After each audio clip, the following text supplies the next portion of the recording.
तत्सत् श्रीमते रामचंद्राय नमः। ओं परमहंसा स्वादित चरणकमलचिन्मकरन्दाय भक्तजनमानसनिवासाय श्रीरामचंद्राय नमः। वागीसा यस्य वदने लक्ष्मीर्यस्य च वक्षसि यस्यास्ति हृदये संवित् तं नृसिंहमहं भजे। विश्वसर्ग विसर्गादि नवलक्षण लक्षितं श्रीकृष्णाख्यं परं धामं जगद्धाम नमामि तत्। प्रह्लाद नारद पराशर पुंडरीक व्यासंबरीश शुक शौनक भीष्मदलभ्यं रुक्मांगदार्जुन वसिष्ठ विभीषणादीन् पुण्यानिमन् परम भागवतान् नमामि। श्री सीतानाथ समारंभं श्रीरामानन्दार्य मध्यमम् अस्मदाचार्य पर्यन्तं वन्दे श्री गुरु परम्परां। रामानन्दमहं वन्दे वेद वेदान्तपारगं राम मंत्र प्रदातारं सर्वलोकपकारकं। नमस्तु रामाय सलक्ष्मणाय दिव्यै च तस्यै जनकात्मजायै। नमोस्तु रुद्रेन्द्र यमानिलेभ्यो नमोस्तु चन्द्रार्कवरुद्गणेभ्यः। रामं रामानुजं सीतां भरतं भरतानुजं सुग्रीवं वायुसूनुं च प्रणमामि पुनः पुनः। सिया पिया प्यारी अवध बिहारी जय जय श्री अग्रदास दुलारी। सिया पिया प्यारी अवध बिहारी जय जय श्री अग्रदास दुलारी।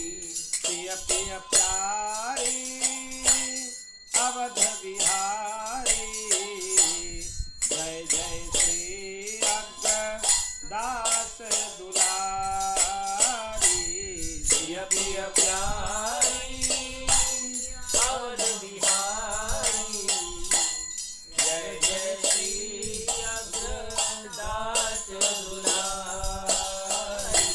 पिया पिया प्यारी अवध बिहारी जय जय श्री अग्रदास दुलारी। पिया पिया प्यारी अवध बिहारी जय जय श्री अग्रदास दुलारी। पिया पिया प्यारी अवध बिहारी जय जय श्री अग्रदास दुलारी। पिया पिया प्यारी अवध बिहारी जय जय श्री अग्रदास दुलारी। पिया पिया प्यारी अवध बिहारी जय जय श्री अग्रदास दुलारी। पिया पिया प्यारी अवध बिहारी जय जय श्री अग्रदास दुलारी। श्री अयोध्यानाथ भगवान की जय। श्री राधा गोपीनाथ भगवान की जय। श्री लक्ष्मी नारायण भगवान की जय। श्री उमा महेश्वर भगवान की जय। श्री पवन सुत हनुमान की जय। श्री श्रीमद् जगत गुरु श्री रामानंदाचार्य भगवान की जय। श्रीमद् जगत गुरु द्वाराचार्य श्री अग्रदेवाचार्य जी महाराज की जय। उनके प्रागट्य महामहोत्सव की जय। श्री राधा कृष्ण विवाह महामहोत्सव की जय। श्री भांडीरवट महातीर्थ की जय। श्री रेवाशा धाम की जय। श्री कृष्णदास पयोहारी जी महाराज की जय। श्री गलिता धाम की जय। श्री जानकीनाथ भगवान की जय। जय जय श्री सीताराम जय जय श्री राधेश्याम हर हर महा हिताय गौर हरि बोल। अनंत कोटि ब्रह्मांड नायक परात्पर अखिलेश्वर निखिल हेय प्रत्यनीक अनंत कल्याण गुणगण निलय भगवान श्री अयोध्यानाथ भगवान महती कृपा करुणारे आज आम श्री अग्रदेवाचार्य जींकर जयंती महामहोत्सव रे श्री अग्रदेवाचार्य जींकर चरित्र किछि श्रवण करिबा भक्तमाल ग्रंथर आधार रे एवं तासह श्री राधाकृष्णंकर विवाह महोत्सव ता उपरे भी किंचित चर्चा करिबा प्रणाम करिबा। बोल भक्तवत्सल भगवान की जय, शरणागत वत्सल भगवान की जय। गर्ग संहिता निकाल। पहले हम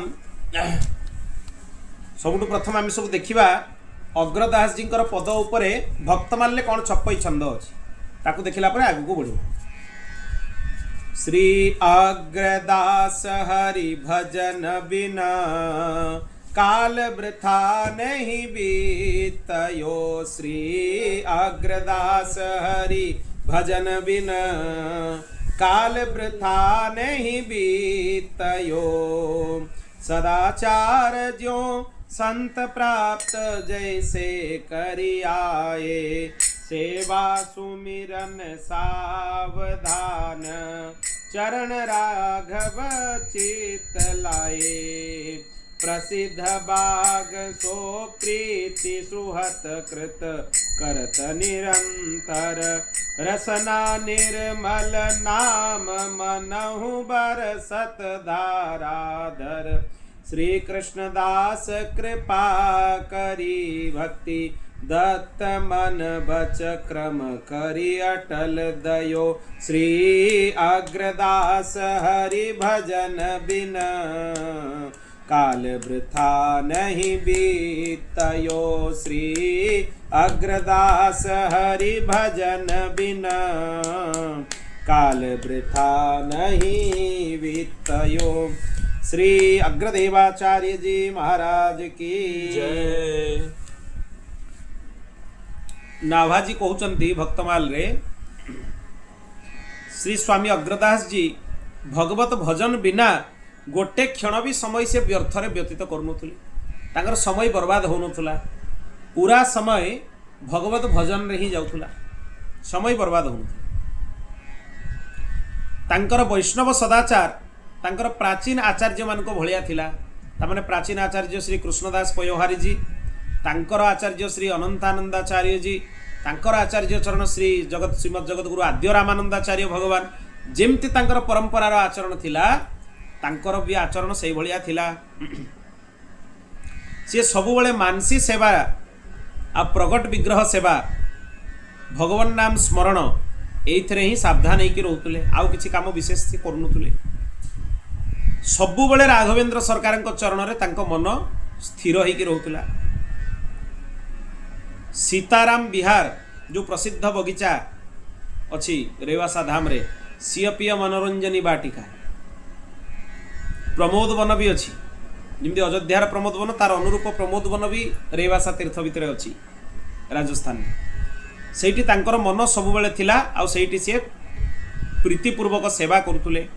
ताकू जल छिंचिबा, झाड़ू नहीं कि खरखिबा, सोहनी सेवा जोटा आम कहे यही सब सेवारे से सबले तत्पर थिले। युगल सरकार सेवा, नित्य विहार सेवा आ सबुबले तांको जिह्वारु पवित्र श्री सीताराम नाम ध्वनि सबुबले मुखर उत्पन्न होतुला। श्री सीताराम श्री सीताराम श्री सीताराम सबुबले उत्पन्न होतुला। जिमती मधुर गर्जन सहित वर्षा धीरे धीरे हुए ठीक तांको मुहरु सेमती श्री सीताराम श्री सीताराम श्री सीताराम सबुबले बाहरुतुला। तांकर गुरुदेव श्री कृष्णदास पयोहारी जी तांको परम कृपा करिकी भक्ति भाव प्रदान करथिले, कृपा करथिले तांको ऊपर। आ तांको निजर सेव्य श्री जानकीनाथ भगवान कर मधुर स्वरूप भी तांको से देइथिले।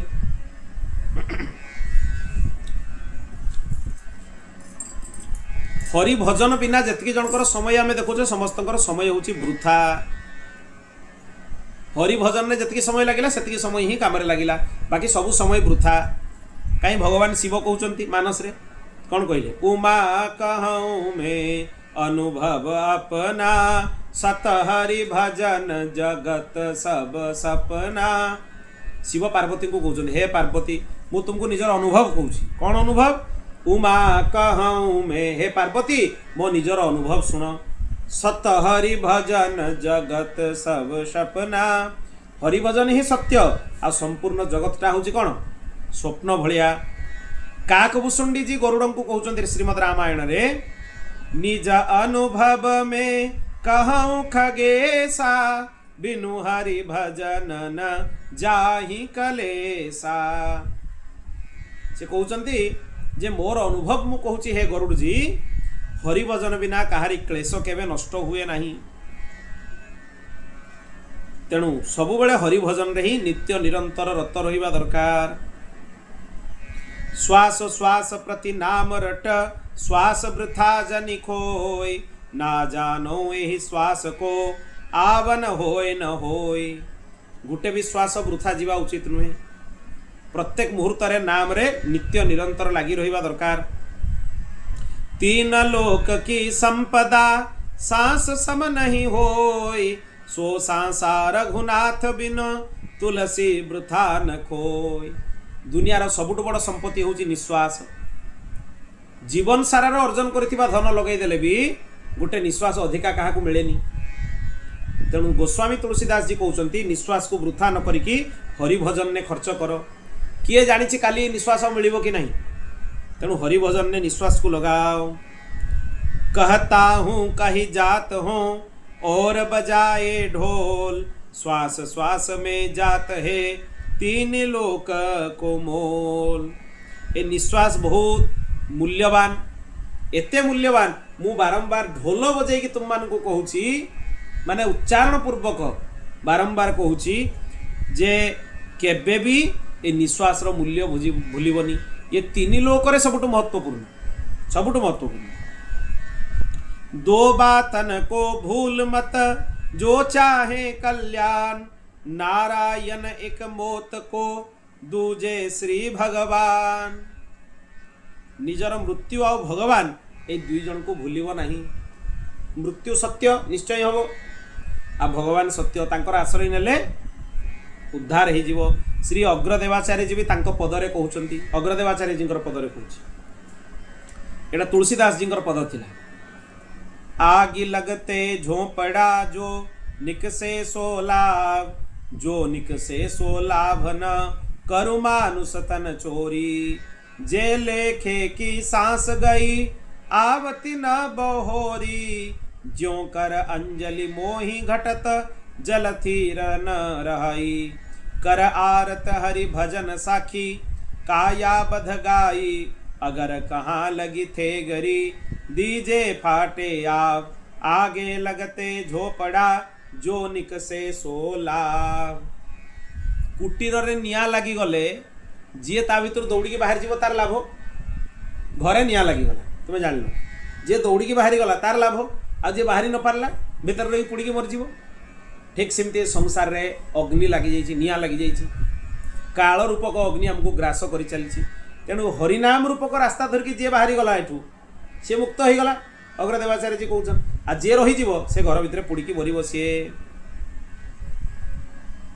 तेणु हरि भजन बिना अन्य कौन गति नहीं पुणी अग्रदेवाचार्य जी कहउछन नदी किनारे रुखड़ा जब तब होय विनाश जब तब होय विनाश देह कागर की छागर आयु घटत दिन रात सदा आगे को आगर जरा जोर वन स्वान प्राण को काल शिकारी मूषक कहा निसंक मृत्यु ताकि रही मजारी अगर भजन आतुर करो ज्योलियो या घट श्वास नदी किनारे रूखड़ा जब तब होय विनाश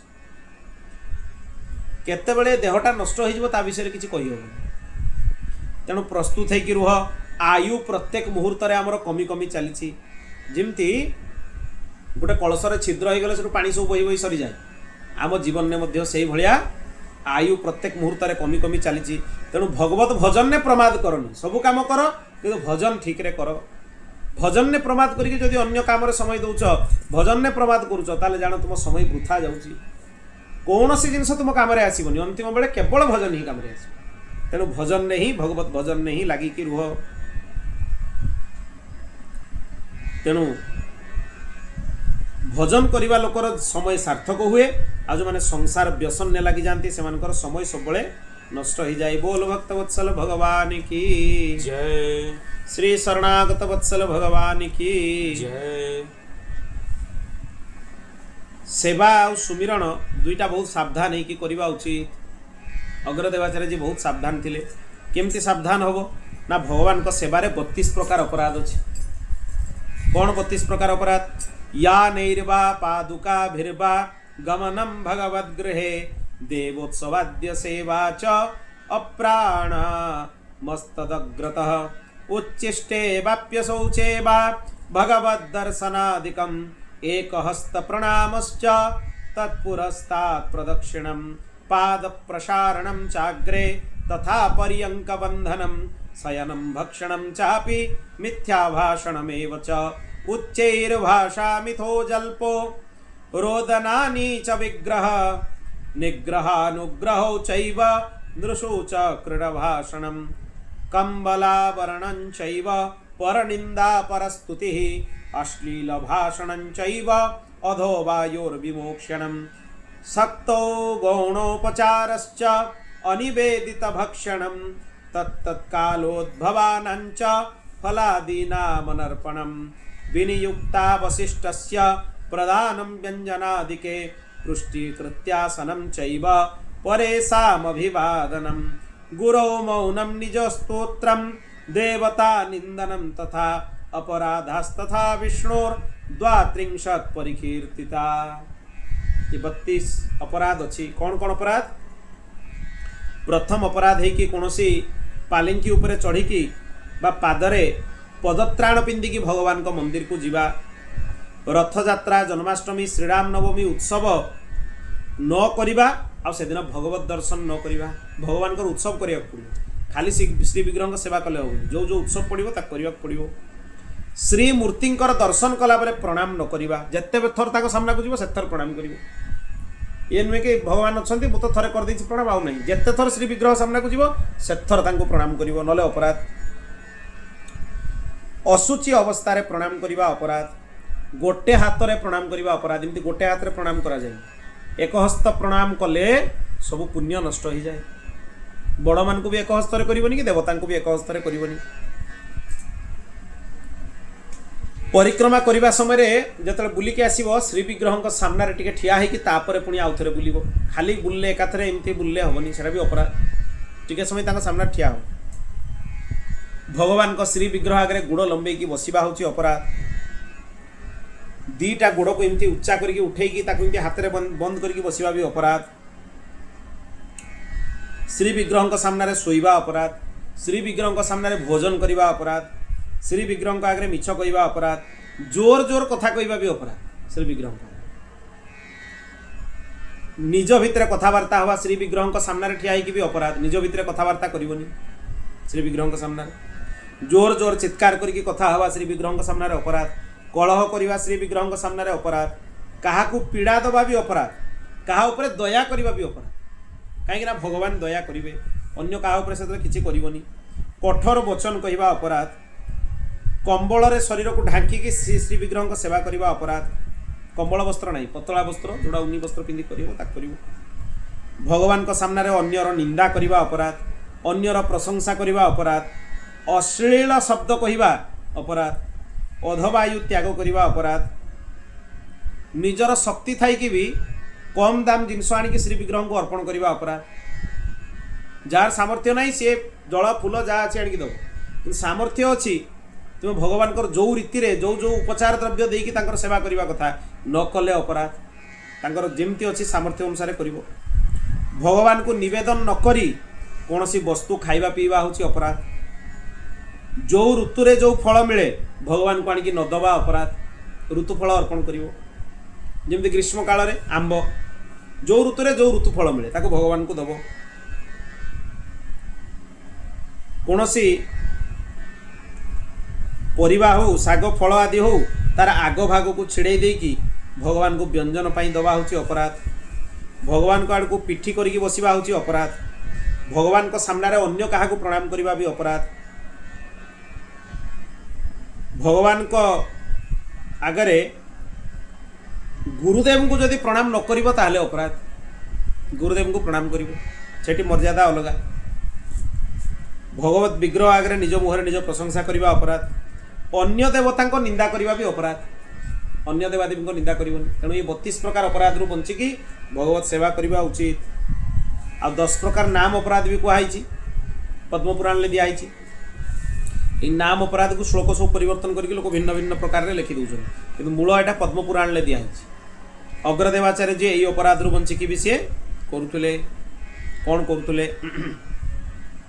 सताम निंदा नाम्नः प्रथमम अपराधम वितनुते यतः ख्याति यातम कथमुपसहते तद्विगरहम शिवस्य श्री विष्णुर्य इह गुणनामादि सफलम धिया भिन्नम पश्येत् स खलुम हरिनामाहितकर गुरोरवज्ञा श्रुतिशास्त्र निंदनम तथार्थवादो हरिनाम निकल्पनम नाम्ना बलात् यस्य हि पाप बुद्धिर्न विद्यते तस्य यमैर्हि शुद्धिः धर्मव्रत त्याग हुतादि सर्व शुभक्रिया साम्यमपि प्रमाद अश्रद्धदानेप्यमुखेप्य शृणोति यश्चोपदेशं स्वनाम अपराधः श्रुत्वापि नाम माहात्म्यं यः प्रीतिरहितोद्धम अहं ममादि परमो नाम्नि सोऽप्यपराधकृत्।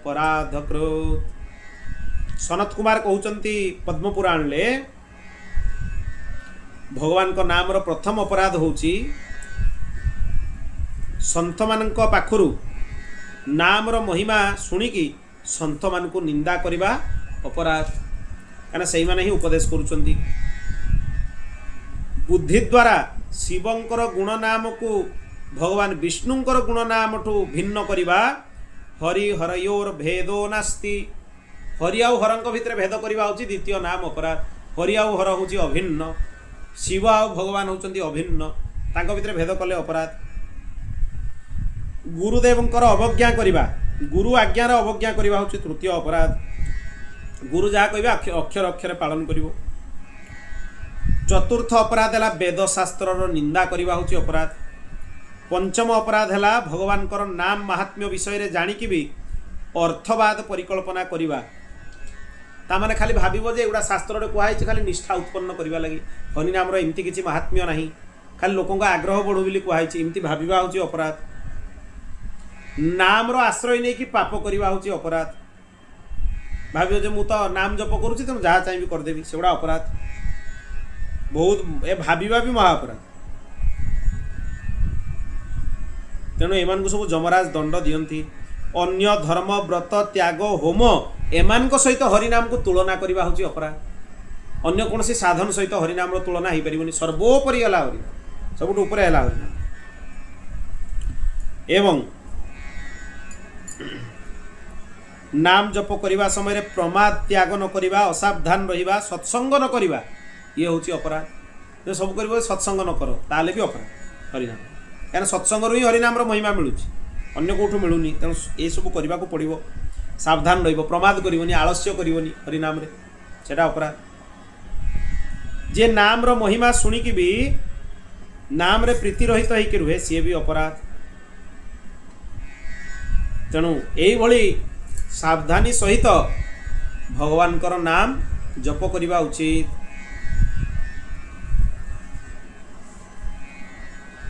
सेठी से जेतले जो प्रमोद वन विषय कहुई, सियपिय मनोरंजनी बाटिका विषय कहुई। श्री अग्रदेवाचार्य जी जितेबाला से दर्शन करुले जानकी नाथ भगवान से पदगान करुले। कौन पद गाउले? ठुमक ठुमक चलत चाल जनक नंदिनी, ठुमक ठुमक चलत चाल जनक नंदिनी, अति मधुर बचन तोतरे त्रयताप मोचिनी, अति मधुर बचन त्वतरे त्रयताप मोचिनी, ठुमक ठुमक चलत चाल जनक नंदिनी, शोभित नवनील बसन मंदहास रुचिर दसन, शोभित नवनील बसन मंदहास रुचिर दसन, झलकत उर्माल सकल देव बंदिनी ठुमक ठुमक चलत चाल जनक नंदिनी नुपुर पग बजत मानो साम वेद करत गान नुपुर पग बजत मानो साम वेद करत गान क्षुद्र घंटी रुचिर नाद उर आनंदिनी ठुमक ठुमक चलत चाल जनक नंदिनी जगत मातु सखिन संग बिहरत बहु करत रंग जगत मातु सखिन संग बिहरत बहु करत रंग श्री अग्रदास निरखत छवि भवनी कंदिनी श्री अग्रदास निरखत छवि भवनी कंदिनी ठुमक ठुमक चलत चाल जनक नंदिनी ठुमक ठुमक चलत चाल जनक नंदिनी। एई भली भगवान श्री जानकीनाथ भगवान कर स्मरण करिकी तांकर दिव्य रसमयी मधुर लीला मानकर स्मरण से करुथुले। बोल भक्तवत्सल भगवान की जय। तांकर सबले भावना थिला जे एई बाटिका भितर सीताराम जी विहार करुचंती आ से वरदान भी देथिले। भगवान निजे आज्ञा देथिले श्री सीताराम जी प्रकट हेकी जे हे अग्रदेवाचार्य जी तुमे रेवासा को जाओ। रेवासा रे जो वन उपवन अछि तारि भितर आमे नित्य निरंतर निजर रसमय माधुर्य लीलार प्रकाश करिबा। तेणु अद्भुत स्थान सी तेणु सबु बेले भगवान कर नाम को ही से चिंतन करुथुले। सबु बेले भगवान कर चिंतन करुथुले। भगवान को चिंतन नहीं निरंतर से मज्जिकी रहउथुले निमग्न होइकी रहउथुले। ये जो अग्रदेवाचार्य जी चरित्र भारी दिव्य प्रकृत रे माने जो अग्रदेवाचार्य जी अवतार कारण कौन थिला एठू आरंभ होला जे काहे कि श्री चंद्रकला सखी जे भगवती जानकींकर अष्ट सखी भितर प्रमुख जेमिति ललिता को कहा जाए राधाराणींकर सखी मान भितर प्रमुख सेमती चंद्रकला होचंती भगवती जानकींकर अष्ट सखी मान भितर प्रमुख सखी। से चंद्रकला सखींकर अवतार ही होचंती श्री अग्रदेवाचार्य जी। तांको श्रृंगार रसर आचार्य बोली माना जाए श्री सीतारामकर मधुर उपासना। थरे भगवान जतबले रामानंदाचार्य रूप में प्रकट है बहुत दीर्घ काल पर्यंत समस्त ऊपर कृपा करुणा करी भक्तिर विस्तार करिकी निजर स्वधाम नित्य साकेत को फेरी गले। भगवती जानकी पाखरे से प्रकाश कले जे सर्वत्र भगवान नाम प्रचार करके आसिली। भगवती जानकी एते प्रसन्न हेले से भगवान पचारे जे आपण एते प्रसन्न कहीं ना से कहले जे मु प्रसन्न आपण बहुत बड़ काम करिसंती किंतु आमर सखी सहचरी भावर उपासना पाई नित्य महल रो उपासना पाई जे सखी सहचरी स्वरूप उपासना करिया पई चाहिबो से माधुर्य लीला उपरे आपण प्रकाश करि नाहंती माधुर्य लीला उपरे आपण काम करि नाहंती। सेडो भगवान कहले ये आपणकर अधिकार रो परिसर रे अछि मोर अधिकार परिसर रे नाही। तेणु हे जानकी तुमे जदि चाहिबो ताले मधुर लीला उपरे प्रकाश हो। किए करिबो मधुर लीला उपरे प्रकाश भगवती जानकींकर तत्क्षणात् दृष्टि पड़िला श्री चंद्रकला सखी उपरे। चंद्रकला सखी कहले जे मते आपण पठेइबा पई चाहुचंदी मु जानिछि किंतु आपण को विरह मु सह्य करि परिबिनी काना प्रिया प्रीतमकर नित्य निकुंजर दिव्य साकेत्र सेवारे मुटी निरंतर निमग्न। सेठु भगवती जानकी कहले तुमे सखी सहचरी रूप रे एठी रहिबो आ आचार्य स्वरूप धारण करिकी मर्त्य लोकरे प्रकट हेकी आमर जो माधुर्यमय रस उपासना नित्य महल रो उपासना सखी सहचरी भाव रो उपासना ताकू विस्तार मध्य करिवो। तेणु तांकर प्रादुर्भाव से चंद्रकला सखी अग्रदेवाचार्य जी रूप में अवतार ग्रहण कले। तांकर प्रादुर्भाव विक्रम संवत्सर 1553 फाल्गुन शुक्ल द्वितीय राजस्थान एक पवित्र ग्राम रे पवित्र ब्राह्मण कूल रे होता। से अत्यंत अल्प बयस रे घर छाड़ी जयपुर रे जो गालवाश्रम अच्छी जोटा गलता गादी आम कहे तार गलता गादीर शास्त्रीय नाम है गालवाश्रम। सेठी श्री कृष्णदास पयहारी जी शरण को सी आसिले। प्रकृत में प्राकट्य विषय अन्य कथा भी गोटे आसे किंवदंती अनुसार जे जितेबाला भगवान आउ जानकी माता चिंतन कले जे आंकु किए गर्भरे धारण करिवो से देखले मर्त्य लोकरे कोनोसी मांकर सामर्थ्य नाही जे अग्रदेवाचार्य जी को निज गर्भरे धारण करिवो।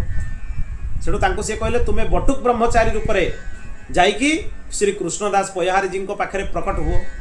से सीधासलख नित्य साकेतु बटुक ब्रह्मचारी रूप रे फाल्गुन शुक्ल द्वितीय आसिक प्रकट होते। से दिन ही कृष्णदास पयहारी जी तांको दीक्षा प्रदान करथिले, श्री राम मंत्र प्रदान करथिले। तांकर शरणागतिर महात्म्य शुणिकी बहुत प्रसन्न होते। आउ एते सुयोग्य शिष्य मिले बोली कृष्णदास पयहारी जी बहुत बड़ उत्सव करथिले। विराट उत्सव पालन है अनेक दिन जाए। तापरे संजोगर कथा से समय आमेर नरेश श्री पृथ्वीराज गुरुदेव दर्शन करने आसते माने कृष्णदास पयहारी जी दर्शन करने आसते। से देखले जे गुरुदेव बहुत प्रसन्न भारी खुशी। से पचारे आपण कहीं एते खुशी एते मंगल ध्वनि कहीं होउची। श्री कृष्णदास पयहारी जी कहिले दिव्य शिष्य प्राप्त होइतिबारु एवं तार दीक्षा उत्सव पालन करुची सबु दिगरु संत महापुरुष को डाकिथिले। कृष्णदास पयहारी जी गोटे मास जाई उत्सव चलला। अग्रदेवाचार्य जी शरणागतिर उत्सव गोटे मास जाई कले से दिव्य उत्सव ये गोटे मास अनुसार लिखाई अन्य ये अनुसार थी भक्तमाल अनुसार गोटे मास पर्यंत तांकर उत्सव है। मतांतर रे वर्षे भी होती गोटे वर्ष पर्यंत उत्सव है। तेणु कृष्णदास पयहारी जी तांको ऊपर बहुत प्रसन्न हेले। तापरे कृष्णदास पयहारी जी भगवत धाम गमन कला परे तांकर शिष्य श्री किल देवाचार्य जी से स्थानर महंत हेले। गालवाश्रम गलता गादी आम जहाँ को कौचे किंतु से सब बड़े ध्यान और समाधि स्थित होकर रोते। से समाधि बाहर को ही आसुन। तेणु से गलता गादीर भी सब दायित्व अग्रदेवाचार्य जी ऊपर थे। सब सी बुझुते। से संत मानकर भी बहुत सेवा करुले। करत संत सेवा रसदाई अमित संत नितर सुख पाई। जहि विधि संत परम सुख माने तिहि प्रकार सेवा विधि ठाने। परिचर्या निज कर प्रभु करई गत अभिमान रुचि अनुसरई। अर्चा अरुमान सब सुकाला करही लड़ावही श्री ललिलाला। बोल भक्तवत्सल भगवान की जय। भक्तमाल प्रणेता श्री नाभाद दास जी मध्य नारायण दास जी सी भी हूँ अग्रदेवाचार्य जी शिष्य। तांकरी आज्ञा रे ही से भक्तमाल ग्रंथ को रचना कले। थरे अग्रदेवाचार्य जी सन्थ मानकर परिकर मान को नहीं विचरण करी गोटे गाँव में पहुँचले। से जड़े वैश्य तांकर बहुत बड़ भक्त थिले, भारी धनवान भी थिले। से बहुत सेवा कले, सन्थ मानकर समस्तंकर सेवा कले। जो दिन सेठू से सब बाहरिकी गले से दिन ही से वैश्यर पुत्र को सर्प दंशन करदेला। सन्थ मैंने जो दिन बाहरिकी जाऊले से तत्काल मरीगला। से वैश्य घरे करुण क्रंदन आरंभ हो गला। साधु मानकर एते सुंदर सेवा कले तत्क्षणा पुत्र केमिति मला। आ गाँ लोक यही सब कथा गुड़ा कहवा लगी प्रस्तुत होगी थांती। से उल्टा पल्टा कथा सब कहवा आरंभ कले। देखो ये साधु सन्त को डाकी सेवा कल तुम पुओ मरीगला सर्पदंशन ने। गाँ गहली लोक यही सब कथा कहवा लगी पूरा प्रस्तुत। आउ जहाँ कथा कहूँ न कहूँ जो गुड़ा एकदम नूतन कथा अशास्त्रीय कथा युवा को कहवाई लोक आड़ू साड़ू कथा कहवाई प्रस्तुत होगी थांती। तेणु अग्रदेवाचार्य जी को जितेबाला ये समाचार मिलला से तत्क्षणात सन्थ चरणामृत मृत बालकर मुहरे देदेले। मृत बालक तत्क्षणात जीवित होगी बसिला। ये चमत्कार देखिकी समस्ते आसिकी अग्रदेवाचार्य जी चरण में नतमस्तक हेले। भगवान को आगरे भक्तंकर चरणामृत आगरे विश्वास थिबा दरकार। कौन सी अशुभ अरिष्ट काम करिबो नाही। सन्थ चरणामृतर एते महिमा। कील देवाचार्य जी से गलता गादीर महंत थिले। सी भी सुंदर सेवा करुले। दिने भूल रे कील देवाचार्य जी अग्र देवाचार्य जी वस्त्र पिंधिदेले। भूल बस तो जापारे सुखुला पिंधिदेले। अग्र देवाचार्य जी मन में बहुत कष्ट है। कहीं सान प्रयोग आनी जिनस को बड़ माने प्रयोग आनिबा उचित नुहे। बड़ माने जोटा प्रयोग करथिबे सान माने प्रयोग करें। तो सान लोक प्रयोग करथिबा वस्तु बड़ को दबा उचित नुहे। ये शास्त्र विरुद्ध। से बहुत टक्साली महात्मा थे। आगु महात्मा माने जो सब नियम पालन करते सब से जानी। तेणु से सहीठू पलई गले। से बहुत पालन करते जे मोर बड़ गुरु भाई मोर वस्त्र पिंधिदेवे भूल मोर अपराध हम। सहीठू से आग को गले। विचरण करी करी जयपुर रु 30 मील दूर रे रेवासा नामक स्थान रे जाइए पहुँचले। भगवत प्रेरणा रे ही जाइथिले। प्रकृत भगवान ही ताको प्रेरण कले।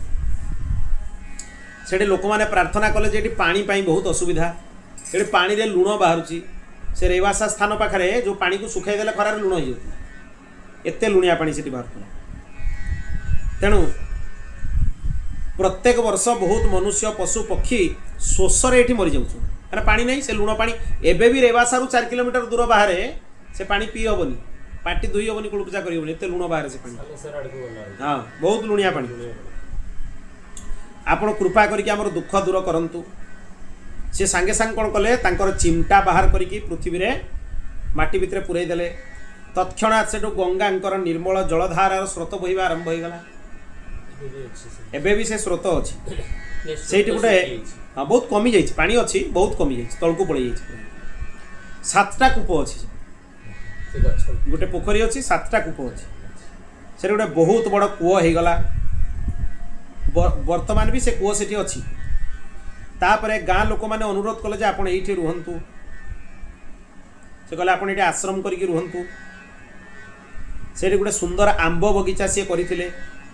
से बगीचा पाखरे ही गोटे सुंदर मनोहर बाटिका मध्य करथिले। सुंदर छोट बगीचा सेठी तांको भगवान सीताराम दर्शन होता। तेणु से बाटिकार नाम रखिथिले सियो मनोरंजनी बाटिका। सियो पियो मनोरंजनी बाटिका बा सियो मनोरंजनी बाटिका बा ताको राम बाग भी कहा जाए। से बगीचार नाम होची राम श्री राम बाग। राम भक्तिर मधुर उपासनार बहुत प्रचार कले। ध्यान मंजरी तांकर लेखा। अष्टयाम सेवा ए ग्रंथ भी से लिखिछंती।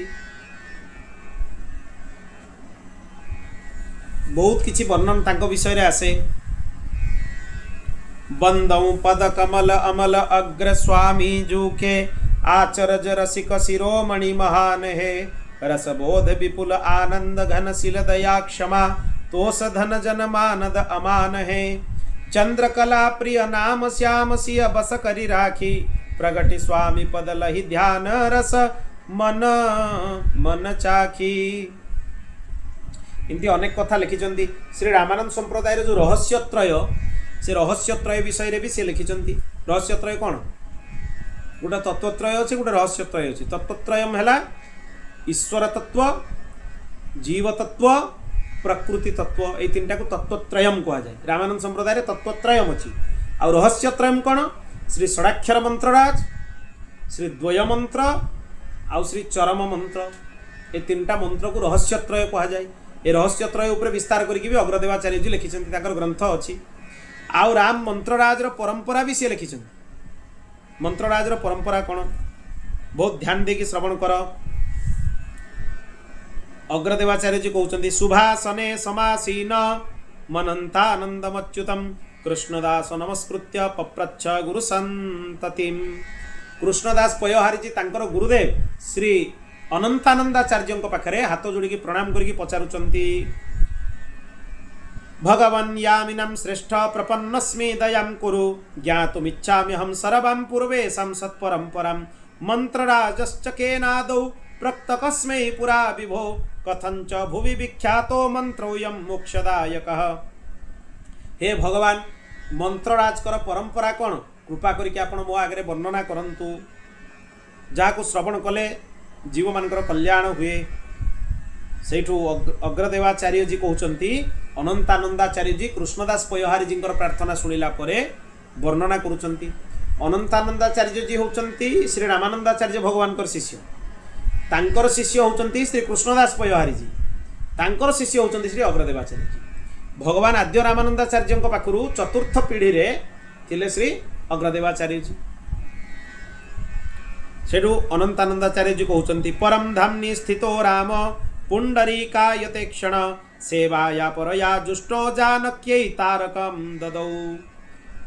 ପରମ ବ୍ୟୋମ୍ନି ଶ୍ରୀ ନିତ୍ୟ ସାକେତ ଧାମରେ ଭଗବତୀ ଜାନକୀଙ୍କ ଉପରେ ପ୍ରସନ୍ନ ହୋଇକି ଭଗବାନ ରାମଚନ୍ଦ୍ର ନିଜର ମନ୍ତ୍ରରାଜ ଭଗବତୀ ଜାନକୀଙ୍କୁ ପ୍ରଦାନ କଲେ। ତାପରେ ଶ୍ରିୟଃ ଶ୍ରୀରପି ଲୋକାନାଂ ଦୁଃଖୋଦ୍ଧରଣ ହେ ତବେ ହନୁମତେ ଦଦୌ ମନ୍ତ୍ରಂ ସଦା ରାମାଙ୍ଘ୍ରି ସେବିନେ। ତାପରେ ଭଗବତୀ ଜାନକୀ ପ୍ରସନ୍ନ ହୋଇକି ଶ୍ରୀ ହନୁମାନଜୀଙ୍କୁ ସେ ମନ୍ତ୍ର ପ୍ରଦାନ କଲେ। ତତସ୍ତୁ ବ୍ରହ୍ମଣା ପ୍ରାପ୍ତ ମୁହ୍ୟମାନେନ ମାୟୟା କଳ୍ପାନ୍ତରେ ତୁ ରାମୋ ବୈ ବ୍ରହ୍ମଣେ ଦତ୍ତବାନିନମ୍। ତାପରେ ସେ ମନ୍ତ୍ରରାଜକୁ ହନୁମାନଜୀ ଶ୍ରୀ ବ୍ରହ୍ମାଙ୍କୁ ଦେଲେ। ଆଉ କଳ୍ପାନ୍ତରରେ ଭଗବାନ ରାମ ବି ବ୍ରହ୍ମାଙ୍କୁ ସିଧା ମନ୍ତ୍ରରାଜ ଦେବାର ପରମ୍ପରା ଅଛି। ଦୁଇ ପ୍ରକାର ପରମ୍ପରା ଅଛି, କାହିଁକିନା ଯେହେତୁ ସେ ମାୟା ମୋହିତ ହୋଇଗଲେ ସେ ପରବର୍ତ୍ତୀ ସମୟରେ ମନ୍ତ୍ରରାଜ ଭୁଲିଗଲେ। ତାଙ୍କ ଆଉ ଥରେ ଭଗବାନ ରାମଚନ୍ଦ୍ର ନିଜେ ମନ୍ତ୍ରରାଜ ଦେଇଛନ୍ତି, ତେଣୁ ବ୍ରହ୍ମା ଦୁଇଥର ପାଇଛନ୍ତି, ହନୁମାନଜୀଙ୍କ ପାଖରୁ ବି ପାଇଛନ୍ତି। ଇଏ ଗୋଟେ ପରମ୍ପରା। କିଛି କିଛି ପରମ୍ପରାରେ ସିଧାସଳଖ ପାଠ କରାଯାଏ ଯେ ବ୍ରହ୍ମାଙ୍କୁ ସିଧାସଳଖ ଭଗବାନ ରାମଚନ୍ଦ୍ର ଦେଇଛନ୍ତି। ସେଥିପାଇଁ ମନ୍ତ୍ରରାଜର ଋଷି ଛନ୍ଦରେ ଦୁଇ ପ୍ରକାର ଋଷି ଛନ୍ଦ ମିଳେ। ଗୋଟେ ଜାଗାରେ ଦେଖିବ ଜାନକୀ ଋଷି, ଆଉ ଗୋଟେ ଜାଗାରେ ବ୍ରହ୍ମା ଋଷି। ଭଗବାନଙ୍କ ପାଖରୁ ଯିଏ ପାଇଥିବେ ପ୍ରଥମ ସିଏ ହେଉଛନ୍ତି ଋଷି। ଯଦି ଏ ପରମ୍ପରାରେ ମାନିବ ତାହେଲେ ଜାନକୀ ଋଷି, ଆଉ ଯଦି ବ୍ରହ୍ମାଙ୍କୁ ପ୍ରଥମ ମାନିବ ପରମ୍ପରାରେ ଭଗବାନ ଦେଇଛନ୍ତି ତାହେଲେ ବ୍ରହ୍ମା ଋଷି। ଦୁଇଟା ଯାକ ପରମ୍ପରା ଅଛି। ମନ୍ତ୍ରରାଜକୁ ଜପ କରିକି ମନ୍ତ୍ରରାଜ ଜପಂ କୃତ୍ୱା ଧାତା ନିର୍ମାତୃତାଂ ଗତ ତ୍ରୟୀସାରମିମଂ ଧାତୁର ବଶିଷ୍ଠୋ ଲବ୍ଧବାନ ପରମ୍। ମନ୍ତ୍ରରାଜକୁ ଜପ କରିକି ସମ୍ପୂର୍ଣ୍ଣ ସୃଷ୍ଟିର ରଚନା କଲେ ବ୍ରହ୍ମା। ତାପରେ କୃପା କରିକି ସେ ମନ୍ତ୍ରରାଜ ବଶିଷ୍ଠଙ୍କୁ ଦେଇଦେଲେ। ପରାଶರೋ ବଶିଷ୍ଠାଚ ସର୍ବ ସଂସ୍କାର ସଂୟୁତମ୍ ମନ୍ତ୍ରରାଜಂ ପରମ୍ ଲବ୍ଧ୍ୱା କୃତକୃତ୍ୟୋ ବଭୂବଃ। ତାପରେ ବଶିଷ୍ଠ ପରାଶରଜୀଙ୍କୁ ମନ୍ତ୍ରରାଜ ପ୍ରଦାନ କଲେ, ଆଉ ସେ ମନ୍ତ୍ରରାଜ ପ୍ରାପ୍ତ କରିକି କୃତକୃତ୍ୟ ହୋଇଗଲେ। ପରାଶର କାହାକୁ ଦେଲେ? ପରାଶରସ୍ୟ ସତ୍ପୁତ୍ରୋ ବ୍ୟାସଃ ସତ୍ୟବତୀ ସୁତଃ ପିତୁ ଷଡ଼କ୍ଷରಂ ଲବ୍ଧ୍ୱା ଚକ୍ରେ ବେଦୋପବୃଂହଣମ୍। ତାପରେ ପରାଶର ମୁନି ବଶିଷ୍ଠଙ୍କ ପାଖରୁ ପାଇକି ତାଙ୍କର ସତ୍ପୁତ୍ର ଭଗବାନ ବେଦବ୍ୟାସଙ୍କୁ ଦେଲେ। ସେ ଏଇ ମନ୍ତ୍ରରାଜ ପ୍ରାପ୍ତ କରିକି ଅନେକ ବେଦଶାସ୍ତ୍ରର ବିସ୍ତାର କଲେ। ବ୍ୟାସୋପି ବହୁ ଶିଷ୍ୟେଷୁ ମନ୍ୱାନଃ ଶୁଭಯೋଗ୍ୟତାମ୍ ପରମହଂସବରିୟାୟ ସୁକଦେବାୟ ଦତ୍ତବାନ୍। ତାପରେ ଭଗବାନ ବେଦବ୍ୟାସ ମନ୍ତ୍ରରାଜ କାହାକୁ ଦେଲେ? ସୁଖଦେବଜୀ ମହାରାଜଙ୍କୁ ଦେଲେ। ସୁଖଦେବଜୀ ମହାରାଜ ପ୍ରାପ୍ତ କଲେ। ସୁଖଦେବ କୃପା ପାତ୍ର ବ୍ରହ୍ମଚର୍ୟ ବ୍ରତେ ସ୍ଥିତ ନରୋତ୍ତମସ୍ତୁ ତତ୍ଶିଷ୍ୟ ନିର୍ବାଣ ପଦବୀଂ ଗତ। ତାପରେ ସେ କାହାକୁ ଦେଲେ? ଶ୍ରୀ ପୁରୁଷୋତ୍ତମାଚାର୍ଯ୍ୟଜୀଙ୍କୁ ଦେଲେ, ଯାହାଙ୍କୁ ଆମେ ବୋଧାୟନ ମହର୍ଷି ବୋଲି କହୁ। ବୋଧାୟନ ବୃତ୍ତି ଯିଏ ଲେଖିଛନ୍ତି ନରୋତ୍ତମାଚାର୍ଯ୍ୟ ବୋଲି କୁହାଯାଏ। ତାପରେ ଗଙ୍ଗାଧରାଚାର୍ଯ୍ୟଙ୍କୁ ଦେଲେ, ତାପରେ ସଦାଚାର୍ଯ୍ୟଙ୍କୁ ଦେଲେ, ତାପରେ ରାମେଶ୍ୱରାଚାର୍ଯ୍ୟଙ୍କୁ ମିଳିଲା, ତାପରେ ଦ୍ୱାରାନନ୍ଦାଚାର୍ଯ୍ୟଙ୍କୁ ମିଳିଲା, ତାପରେ ଦେବାନନ୍ଦାଚାର୍ଯ୍ୟଙ୍କୁ ମିଳିଲା, ତାପରେ ଶ୍ୟାମାନନ୍ଦାଚାର୍ଯ୍ୟଙ୍କୁ ମିଳିଲା, ତାପରେ ଶ୍ରୁତାନନ୍ଦାଚାର୍ଯ୍ୟଙ୍କୁ ମିଳିଲା, ତାପରେ ଚିଦାନନ୍ଦାଚାର୍ଯ୍ୟଙ୍କୁ ମିଳିଲା, ତାପରେ ପୂର୍ଣ୍ଣାନନ୍ଦାଚାର୍ଯ୍ୟଙ୍କୁ ମିଳିଲା, ଶ୍ରୀୟାନନ୍ଦାଚାର୍ଯ୍ୟ, ହରିୟାନନ୍ଦାଚାର୍ଯ୍ୟ, ତାପରେ ରାଘବାନନ୍ଦାଚାର୍ଯ୍ୟଙ୍କୁ ମିଳିଲା, ତାପରେ यस्यो वै शिष्यतां प्राप्तो रामानंद स्वयं हरि। राघवानंदाचार्य पाखु भगवान रामानंदाचार्य को प्राप्त है। एवं यही भलिया तस्मात् गुरुवरा लब्धा देवानामपि दुर्लभम प्रदातुभ्यमहं तात गुह्यम तारक संज्ञकम। सेठू श्री अनंतानंदाचार्य जी कहते गुरुदेव पाखु मते मिलला आ मो पाखु हे कृष्णदास पयहारी तुमको प्राप्त है। ये दिव्य दुर्लभ मंत्रराज परंपरा कृष्णदास पयहारी जी शुणिकी बहुत हर्ष प्रसन्न हो गले। साष्टांग प्रणति करिकी तांको चरण दंडवत प्रणाम निवेदन कले। बोल भक्तवत्सल भगवान जी जय। भगवान की जय। मु आउ थरे मंत्रराज परंपरा कहि दउची ध्यान देकी श्रवण कर। श्री रामचंद्र पाखु भगवती जानकी, भगवती जानकी पाखु श्री हनुमान जी पाखु ब्रह्मा जी, तापर श्री वशिष्ठ जी, श्री पराशर जी, श्री वेदव्यास जी, श्री सुखदेवाचार्य जी, श्री पुरुषोत्तमाचार्य जी, श्री गंगाधराचार्य जी, श्री सदाचार्य जी, श्री रामेश्वराचार्य जी, श्री द्वारानंद जी, श्री देवानंद जी, श्री श्यामानंद जी, श्री सुतानंद जी, श्री चिदानंद जी, श्री पूर्णानंद जी, श्री श्रीयानंद जी, श्री हरियानंद जी, श्री राघवानंदाचार्य जी आ भगवान श्री रामानंदाचार्य।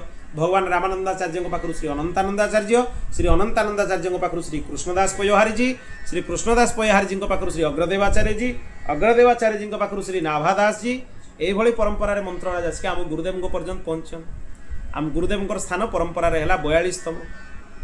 भगवान रामचंद्र पाखु भगवान रामानंदाचार्य हूँ 21 नंबर जगार आ भगवान रामानंदाचार्य पाखु गुरुदेव जाई हूँ 21 नंबर जगह। ये गोटे दुर्लभ संजोग, तो हमर गुरुदेव दिव्य संजोग परंपरा माने गुरुदेव तो मूल आर प्रारंभ मल्लुकपीठ होइतिले ना। मल्लुकपीठ गुरुजी को बहुत परे प्राप्त है। मल्लुकपीठ परंपराटा मूल परंपरा माना जीवन। गुरुदेव परंपरा अनुसार विरक्त बेश परंपरा माना जीवन। विरक्त बेश परंपरा माने पहाड़ी बाबा परंपरा। तेणु से अनंतानंदा तांकर द्वादश महाशिष्य मुख्य शिष्य थे रामानंदाचार्य जी। तेणु अनंतानंदाचार्य जी परंपरा ही आसी। अच्छा गुरुदेव मुख्य हूँ डाकोर। डाको डाकोर परंपरा हूँ मुख्य गुरुदेव परंपरा।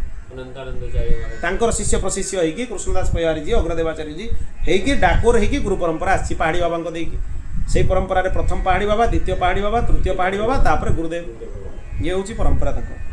एटा विरक्त बेशर एटा कोई परंपरा माना जी अच्छा तांकर गुरु परंपरा। अच्छा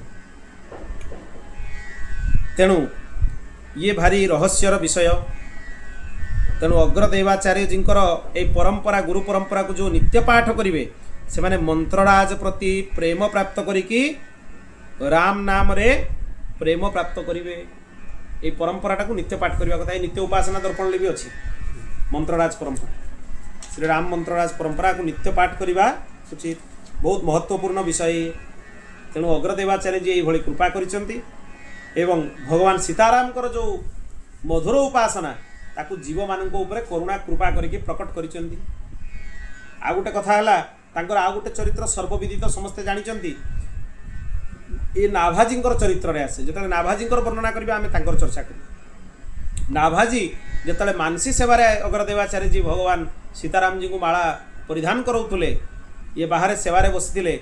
से समय अग्रदेवाचार्य जी जड़े शिष्यंकर डंगा बुड़ी जाउथुला। से प्रार्थना कले गुरुदेव रक्षा करंतु। से समय ये जो बिंचणारे बिंचुथुले नाभाजी, से बिंचणारे एमती आड़े देले पवन को, डंगा रक्षा हो गला। आ से गुरुदेव को कहले, गुरुदेव अटकी जाते। गुरुदेव को कहले आपण मालाटा पिंधे दिंतु।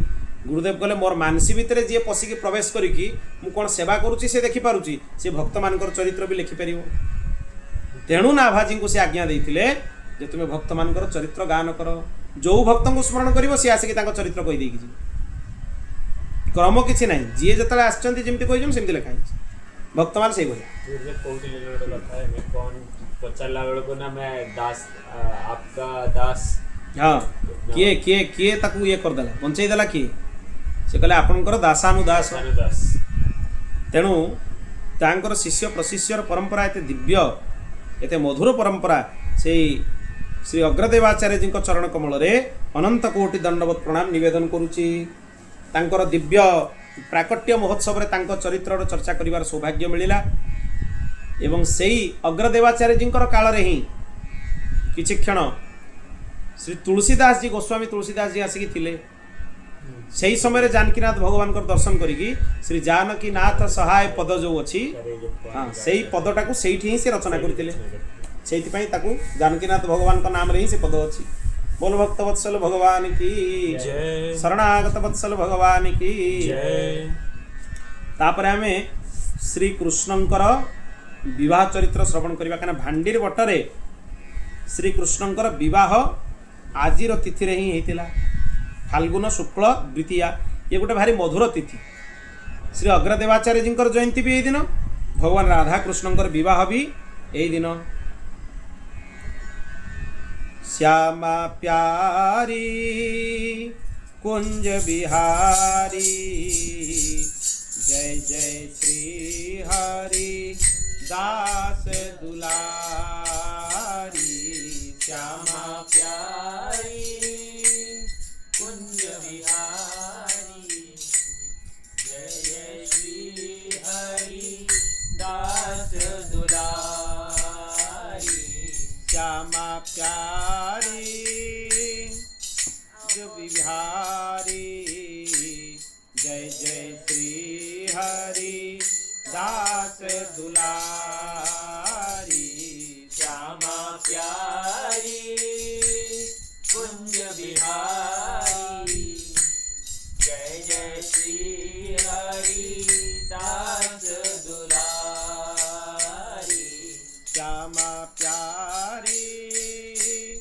कुंज बिहारी जय जय श्री हरि दास दुलारी श्यामा प्यारी कुंज बिहारी जय जय श्री हरि दास दुलारी श्यामा प्यारी कुंज बिहारी जय जय श्री हरि दास दुलारी श्यामा प्यारी कुंज बिहारी जय जय श्री हरि दास दुलारी श्यामा प्यारी कुंज बिहारी जय जय श्री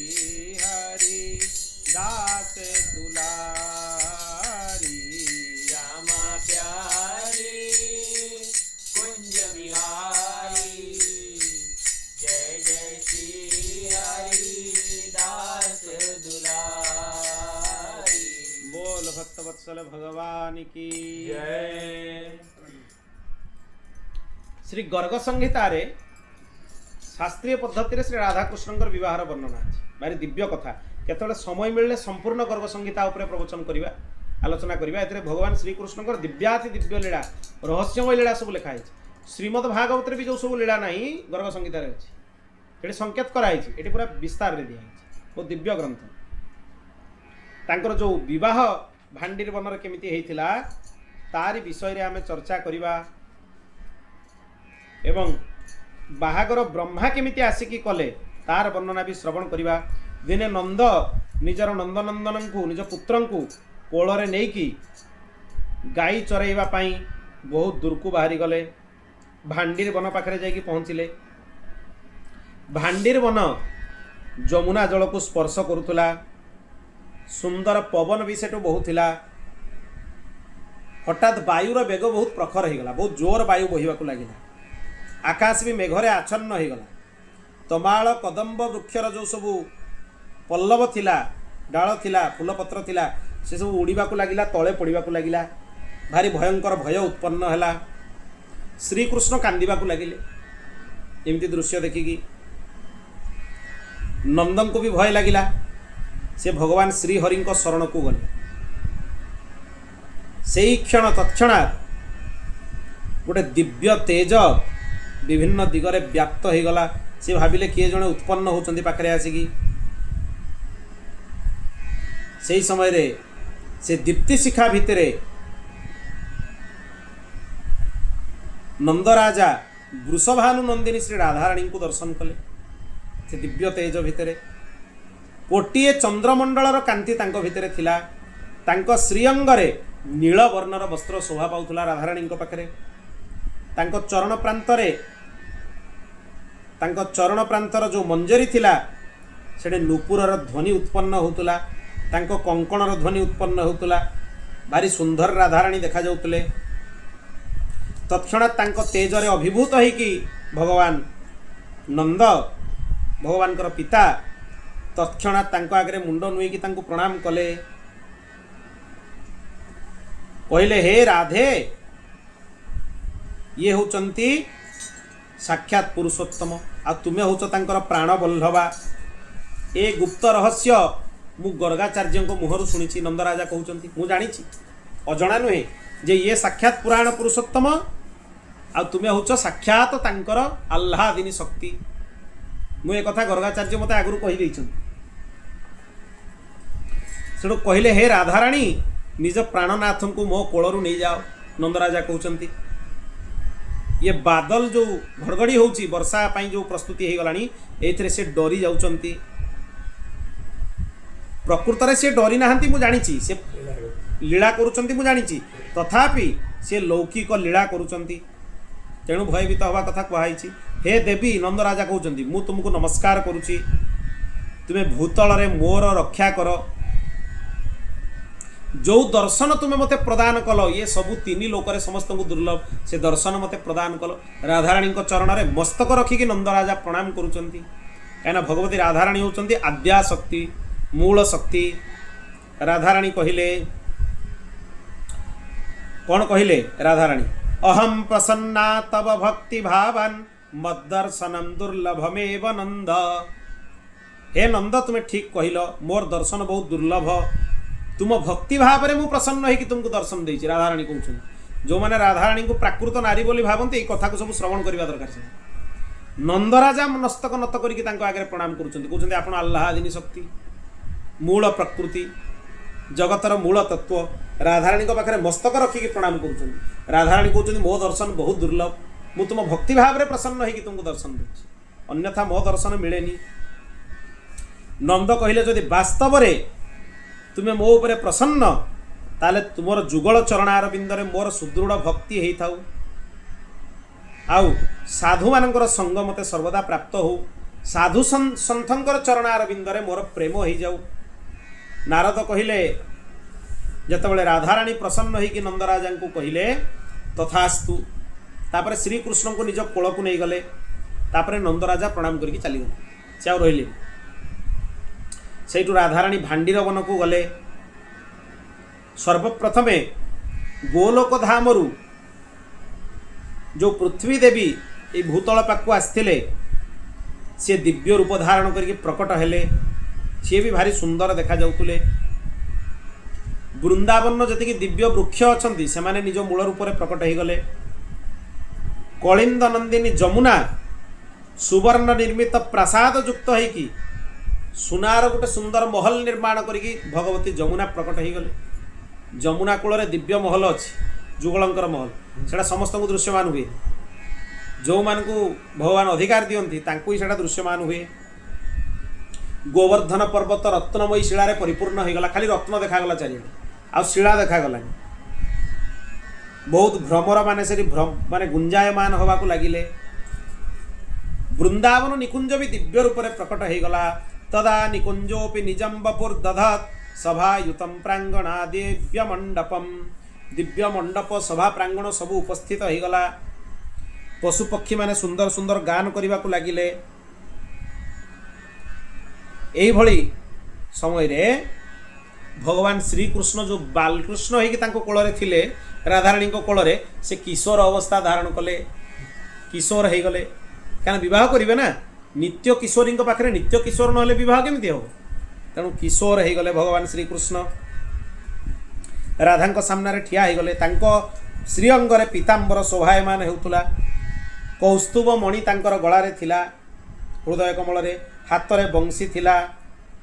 କାମଦେବଙ୍କୁ, କୋଟି କୋଟି କାମଦେବଙ୍କୁ ମୋହିତ କଲା ଭଳିଆ ରୂପ ଭଗବାନ ଶ୍ରୀକୃଷ୍ଣ ଧାରଣ କଲେ। ସେହି ସମୟରେ ହସି ହସି ସେ କ'ଣ କଲେ? ବିବାହ ମଣ୍ଡପ ଭିତରେ ପ୍ରବେଶ କଲେ। ଭୁଜେନ ସଂଗୃହ୍ୟ ହସନ୍ ପ୍ରିୟାମ୍ ହରିର୍ जगाम मध्ये सुविवाह मंडपम विवाह संभारयुतः समेखलम सुदर्भ मृद्वारी घटादि मंडितम। से समय रे भगवान श्री कृष्ण राधाराणी हाथ धरिकी विवाह मंडप भितर प्रवेश कले। पूर्वर विवाह मंडप सजा ही जाइतिला, सब सामग्री रखा ही जाइतिला, मेखला कुश सप्तमृत्तिका सबू रखिकी मंडप सजाई दिया हितिला। सेठी गोटे दिव्य सिंहासन प्रकट हला विवाह मंडप रे। तत्रैव सिंहासन उद्गते वरे परस्परं सम्मिलितौ विरेजतुः परं ब्रुवन्तौ मधुरं च दंपती स्फुरत् प्रभौ खेच तडिद्घना विव। से दिव्य सिंहासन उपरे प्रिया प्रीतम दुई जन जाक विराजित हेले, दिव्य शोभा विस्तार करने को लगिले। परस्पर सहित कथबार्ता मिठा मधुर ध्वनि रे कथा होगा को लगिले। दुई जन जाक देहरु विद्युत कांति बाहरुला, एते दिव्य देखा जाउतले। सेही समय रे ब्रह्मा आसिकी तांको सामने रे प्रकट हो गले, राधा कृष्ण को सामने रे आ तांको चरण कमल रे प्रणाम करिकी तांको स्तुति करबा को लागिले। राधा कृष्ण को कौन स्तुति कले? ब्रह्मा ब्रह्मोवाच अनादि माध्यम पुरुषोत्तमोत्तमं श्रीकृष्ण चंद्रम निज भक्त वत्सलम स्वयं त्वसंख्याण्डपति परात्परम राधापतिं त्वां शरणं व्रजाम्यहम्। हे राधापति श्रीकृष्ण आपणकर चरण कमल रे मु शरण ग्रहण करुच्ची। जो मैंने कहते राधाराणी सागर भगवान विवाह होनी, ये देख दिव्य विवाह वर्णना। ब्रह्मा आसिक प्रकट हो गले विवाह करने। आ श्रीकृष्ण को से कौन कहते? राधापतिं त्वां शरणं व्रजाम्यहम्। हे राधापति श्रीकृष्ण आपणकर चरण कमल रे मु शरण ग्रहण करुच्ची। ब्रह्मा कहते अगणित ब्रह्मांडर आपण होचंती स्वामी। पुणी केमती कहते देखंतु,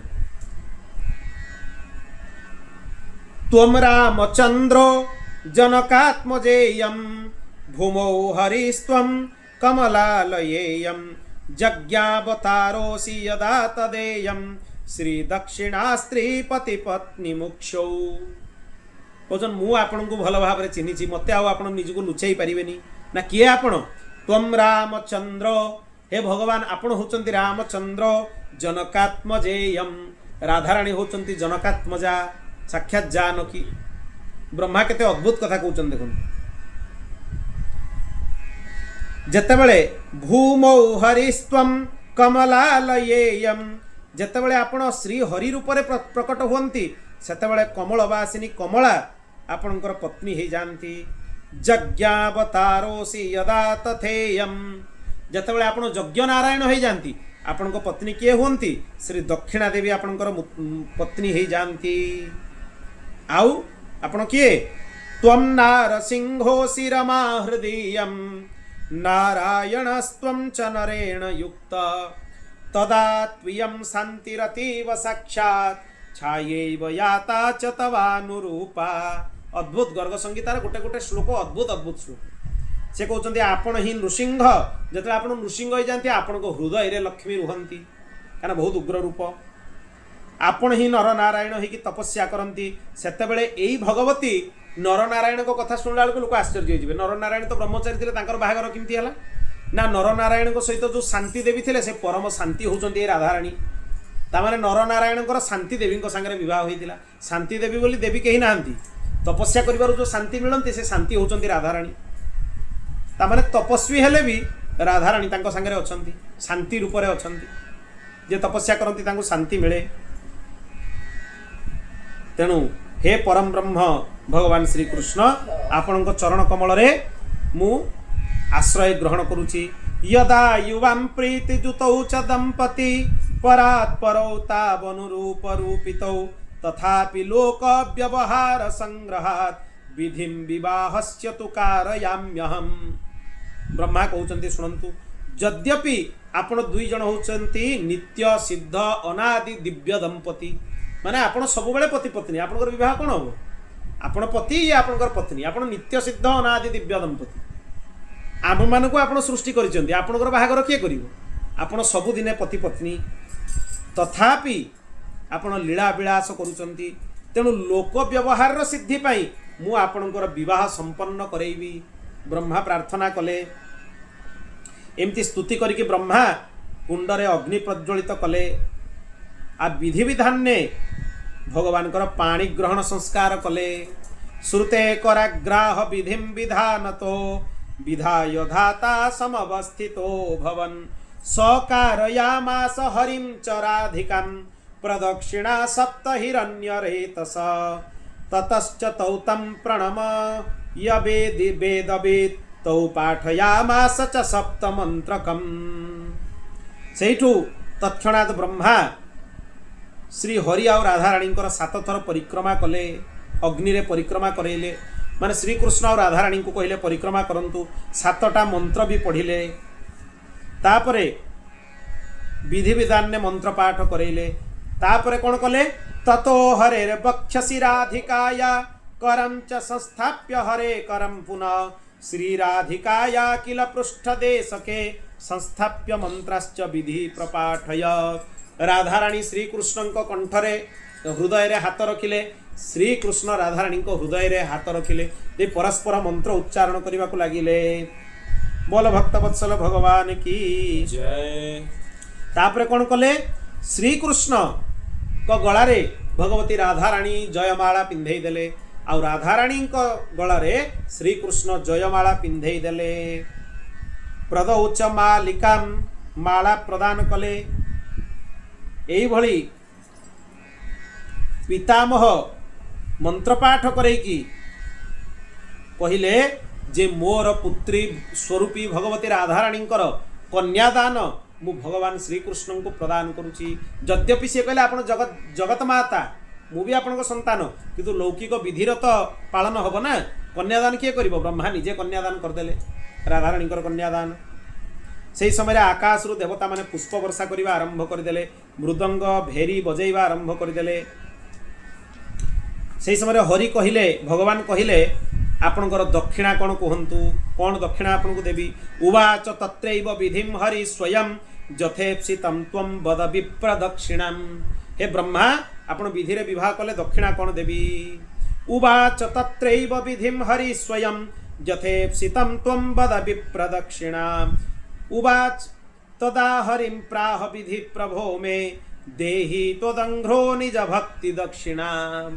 ब्रह्मा जहाँ मागिले अद्भुत जिनस मागिनेले कहले प्रभु आपण जदि मो उपरे प्रसन्न ताले जुगल चरण कमलर भक्ति रूपी दक्षिणा मते दियंतु मते आउ किछि दरकार नहीं। केते अद्भुत कथा। हरि कहले तथास्तु तापरे बारंबार तांको प्रणाम करिकी ब्रह्मा सेठो अंतर्ध्यान ही गले। भगवान तापरे कुआडे गले ब्रह्मा तो अंतर्ध्यान ही गले भगवान कुआडे गले। ततो निकुंजेषु चतुर्विधान्नं दिव्यो मनोज्ञं प्रियया प्रदत्तं जघास कृष्ण प्रहसन परात्मा कृष्णेन दत्तं क्रमुकं च राधा। वज्रासन ने बस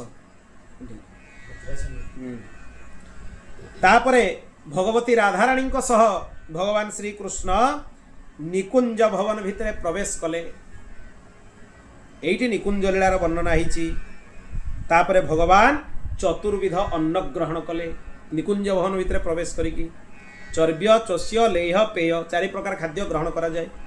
चुबई की खिया जाए चोषी की खिया जाए पी की खिया जाए चाटी की खिया जाए। तेणु जो जो प्रकार खाइबा सब अच्छी ताकू सी ग्रहण कले। तापरे पान मध्य खाइले ता विषय भी लिखा है। लता कुंज भितरे सुंदर सुंदर लीला करने को लगिले। भगवान श्री कृष्ण से लता कुंज भितर लुचि गले। भगवती राधाराणी तांको खोजिकी आसिक धरी पकेले पछआडू आ लुचि पारलेनी। तापरे राधा भगवान को हाथ रू खसिकी दौड़िले निकुंज भितर लुचि गले। तापर श्री कृष्ण तांको खोजिबा को लागिले चारिआडे। तापर श्री कृष्ण जाइकी तांको धरी पकेले। एई भली अद्भुत रमण भगवान श्री कृष्ण भगवती राधाराणी को भितर हवा को लागिला। तापरे जमुना भितर प्रवेश करके भगवान तांको सहित विहार कले। जमुना जल रे लक्ष दल पद्म राधाराणी को हाथ रू खसी गला।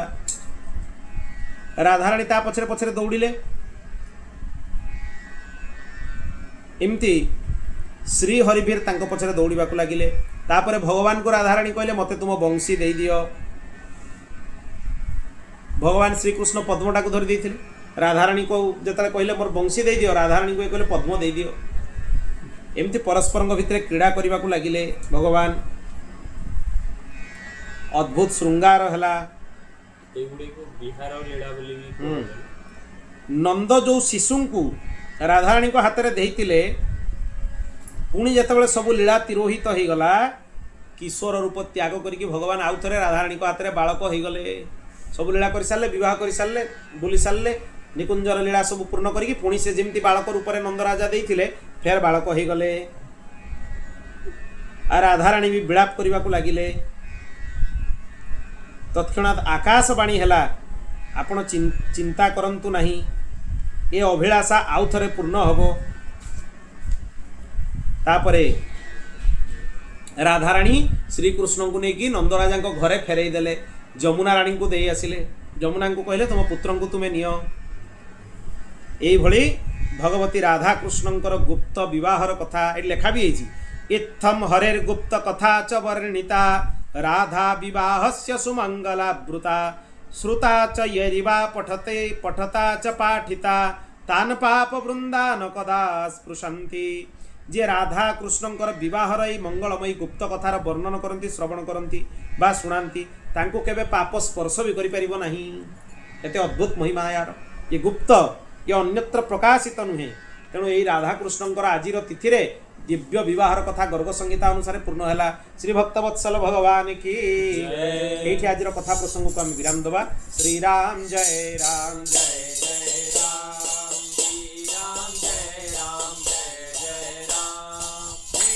राम जय राम जय जय राम श्री राम जय राम जय जय राम श्री राम जय राम जय जय राम श्री राम जय राम जय जय राम श्री राम जय राम जय जय राम श्री राम जय राम जय जय राम श्री राम जय राम जय जय राम श्री राम जय राम जय जय राम श्री राम जय राम जय जय राम श्री राम जय राम जय जय राम श्री राम जय राम जय जय राम श्री राम जय राम जय जय राम श्री राम